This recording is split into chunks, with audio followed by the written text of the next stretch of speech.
Bienvenue dans les enquêtes du Nouveau Détective.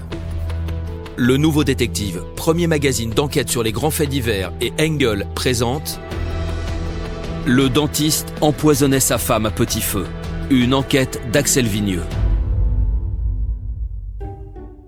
Annie Smith observe le petit paquet qu'un livreur de chez FedEx vient de déposer sur son bureau. Un peu plus tôt dans la journée, son patron lui a dit « Annie, j'attends un colis important. Mettez-le de côté et que personne ne l'ouvre, c'est clair ?» Depuis plus d'une décennie, elle travaille comme secrétaire pour James Craig, fringant dentiste au Summerbook Dental d'Aurora. La jeune fille ne l'a jamais vu aussi tendu que ces derniers jours. Elle en devine aisément la raison. Il a encore dû se disputer avec sa femme. Ce colis serait-il un cadeau pour elle, pour se faire pardonner une énième infidélité ? Annie Smith n'est pas du genre à se mêler des affaires des autres, mais elle jette un petit coup d'œil à la facture qui accompagne le paquet. Et pâlit aussitôt. Du cyanure de potassium, ce n'est pas un cadeau très sympa. Comme tout le monde au cabinet, la secrétaire sait pertinemment que son patron n'est pas le bon père de famille qu'il prétend. En apparence, pourtant, le dentiste et son épouse, Angela, forment un couple parfaitement modèle. Lui est un notable respecté et apprécié. Elle, une fidèle de l'église locale, et ils élèvent ensemble 6 beaux enfants. Mais derrière cette vitrine impeccable, l'intérieur de la boutique Craig est un peu moins reluisante. En réalité, le beau quadragénaire est un dragueur invétéré qui multiplie les écarts, sans prendre la peine de s'en cacher. Angela est au courant, mais fait comme si de rien n'était. Elle lui pardonne tout du reste, ses relations adultères, son addiction au jeu et sa gestion erratique des finances familiales. Après bientôt 25 ans de mariage, elle semble toujours amoureuse de lui et prête à tout lui passer pour peu qu'il la prenne encore dans ses bras. La seule chose qu'elle ne veut pas, c'est être humiliée en public. Pour le reste, elle mène sa petite vie de son côté et elle est appréciée de toute la communauté pour sa générosité et son engagement. Rayonnante, en pleine santé, elle semble toujours égale à elle-même. Aussi, en ce printemps 2023, nul ne pourrait imaginer le mal qui va bientôt s'abattre sur elle comme la foudre par une nuit d'orage. Le 6 mars, Angela Craig fait un malaise après une séance de sport matinale. Prise de vomissements et de terribles migraines, elle est conduite à l'hôpital où l'on peine à diagnostiquer l'origine du problème. Après une nuit d'observation, on l'autorise à rentrer chez elle. Mais le 9 mars, ça recommence. La mère de famille est frappée par les mêmes symptômes, avec des vertiges et des problèmes de vision en plus. Il faut à nouveau l'hospitaliser. Les médecins demeurent perplexes. Le 15 mars, après être rentrée chez elle, son état s'aggrave pour de bon.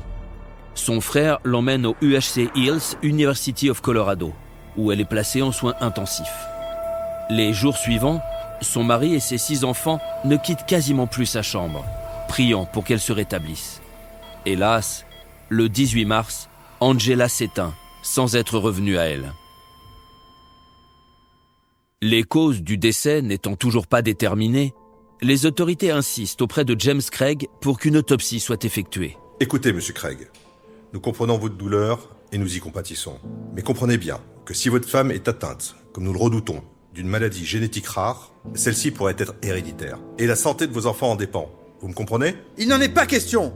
Je ne veux en aucun cas que le corps de ma femme soit profané par une équipe d'apprentis médecins qui vont la découper en morceaux pour valider leurs travaux pratiques. Trouvez-vous d'autres cobayes. L'affaire aurait pu s'arrêter là. Sauf qu'apprenant le décès d'Angela, Annie Smith, la secrétaire, se souvient soudain de l'étrange colis reçu au cabinet début mars. Désarçonnée, elle tape cyanure de potassium sur Internet et consulte la liste des effets du célèbre poison. N'écoutant que sa conscience, elle décroche son téléphone pour appeler la police. Bonjour, je souhaiterais m'entretenir avec un inspecteur. Oui, c'est à quel sujet ? Au sujet de la mort de Madame Craig. Je vous écoute. Voilà, je suis Annie Smith, l'assistante du docteur Craig. C'est embarrassant, mais je tenais à dire que j'ai été témoin de quelque chose d'intriguant qui me pose un problème de conscience. Oui, de quoi s'agit-il ? Bah voilà, il y a quelques semaines, nous avons reçu au cabinet dentaire un colis. Le docteur a insisté pour que je le mette de côté et surtout qu'on ne l'ouvre pas. Et alors ? Et alors, sur la facture qui était collée sur le paquet, j'ai pu lire qu'il s'agissait de cyanure de potassium. 48 heures après la mort de son épouse, et suite aux témoignages troublants de son assistante, James Craig est placé en garde à vue. Interrogé sur le fameux colis, il prétend qu'il s'agissait d'une bague destinée à sa femme. Mais confronté à son historique de commande, qui fait mention d'un flacon de poudre de cyanure pour un montant de $13, il fait volte-face. Ah, ça! Oui, je me souviens. Et il me semble que c'est Angela qui l'avait commandé. Et vous savez pourquoi elle a commandé ça? Et pour tout vous dire, elle craignait que je la quitte. Elle avait même menacé de se suicider. Mais c'est peu dire que ce revirement ne convainc pas les enquêteurs. Une perquisition est menée au domicile du couple. Dans le shaker qu'Angela utilisait pour préparer ses smoothies protéinés avant chaque séance de sport, on retrouve des traces de la poudre mortelle. On comprend mieux pourquoi elle a fait son premier malaise après son entraînement matinal. Mais c'est surtout l'ordinateur de James Craig qui livre les indices les plus compromettants. L'historique de ses mails témoigne que depuis 8 mois, il entretient une relation avec une certaine Karine Kane, orthodontiste dans le Colorado. Le 8 mars, alors que son épouse se trouvait à l'hôpital dans un état grave, il était d'ailleurs en train d'acheter des billets d'avion pour rejoindre Karine. Mais entre 2 mails coquins adressés à sa maîtresse, l'historique Google de James Craig révèle qu'il a également effectué des recherches très précises. Combien de grammes de cyanure pour tuer un être humain? Comment fabriquer du poison? Ou encore, le cyanure est-il détectable lors d'une autopsie? Difficile de faire plus compromettant. Le 11 juillet dernier, James Craig a formellement été inculpé et incarcéré pour meurtre au premier degré. Sa caution a été fixée à $10 millions. Ses 6 enfants ont été confiés à la garde de leurs grands-parents maternels. Entre-temps, l'autopsie a répondu à une de ces questions. Oui, un empoisonnement au cyanure peut être prouvé post-mortem. Les médecins ont même pu dire que le poison avait été administré à Angela par petites doses entre le 6 et le 14 mars. Raté pour le crime parfait.